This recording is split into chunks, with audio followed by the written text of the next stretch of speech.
Hey, Quasi-Random Farm, it is me yet again. This video is just going to be a short video about a birthing box for rabbits and how this can assist them. So a birthing box doesn't have to be any particular dimensions per se, but you want it large enough for the rabbit to be able to jump in, maneuver around, and not step on any of the kits, and then jump back out.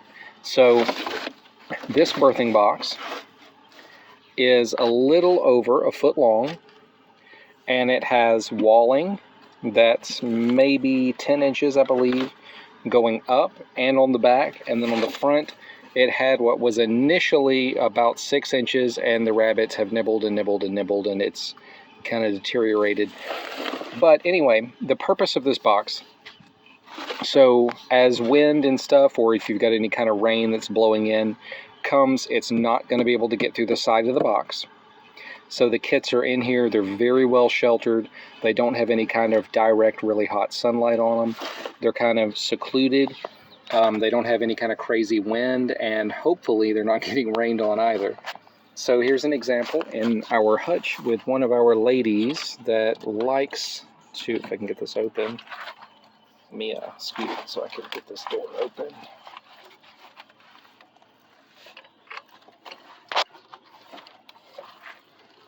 This is one of our ladies who likes to birth in the actual, got a kit jumping around, in the actual birthing box in her hutch. She doesn't like the field tractors, which we had initially set up for birthing so that they could have more space and have access to fresh grass while still being secure. So this little lady, let's see if I get the camera to zoom in on her, wants to do everything in the hutch, which that's just as good as anything as long as she's taking care of them, and she is. So we put a box in here. I'm just going to scoop this a little bit, nothing going on. And all we do is just place a little bit of diatomaceous earth in the bottom, put some Timothy grass or Timothy hay in here, and she may or may not eat it. We may or may not put some cardboard in there as well, just kind of depends. In this case, I believe we did. Yeah, we put a little bit of cardboard. Oop. It's not wanting to, there we go. We put a little bit of cardboard, put some diatomaceous earth in there, put some Timothy grass, and then she kind of shuffled it around and about as she wanted to, and she pulled her fur and stuffed and kind of interlaced it in all this grass and hay and stuff as she saw fit. Oh, just look. So cute. So cute. And as she did that, she got her birthing box the way that she wants. And this little guy, I can't wait to see this one. Looks like it's going to be Dalmatian-y, little white and black spotted. It's going to be super cute. Okay, sorry about that.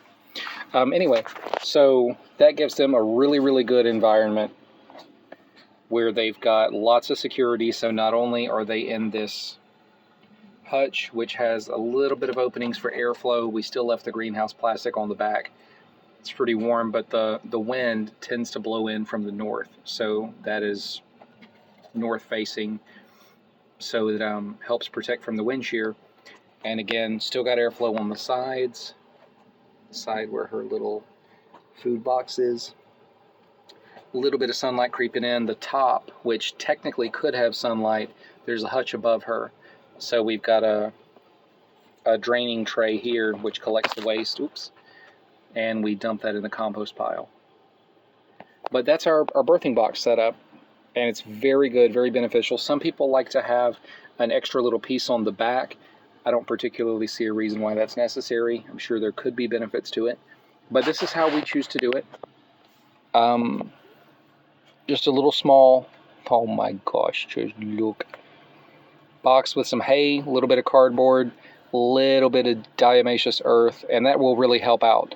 So after the birthing, you don't want something like fly strike or ants or anything like that to be attracted.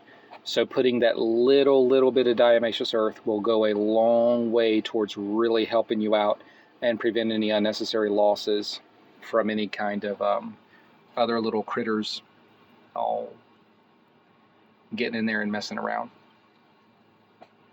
And even though this is a video concerning the birthing box, just going to cover a small thing about this hutch because it's very, very beneficial. So with the way we did this hutch, I've got approximate 1 foot spacing between supports. If I can get my hand under here. Between supports, and then I've got my wire on the top, and the walls are actually drilled up from the bottom, so there's no overhang whatsoever where waste could accumulate. So everything falls straight down, and then the bottom layer, which literally falls under the ground, you can just rake up and shovel into a wheelbarrow and take that over to the compost pile. And then on the top layer, we've got these dish drain trays, which you would put under your sink. They're weather resistant. They are water resistant as well. And so her buddy, her neighbor above her, this little guy, his waste just falls onto the tray, and then we collect it, and maybe twice a week we'll dump it. If there's not too many flies or anything, it can sit. It's not that big of a deal.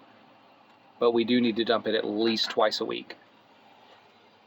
Got little fly strips and everything to help keep it as clean and tidy as we possibly can. This is Mr. Hero. But she's done a really good job.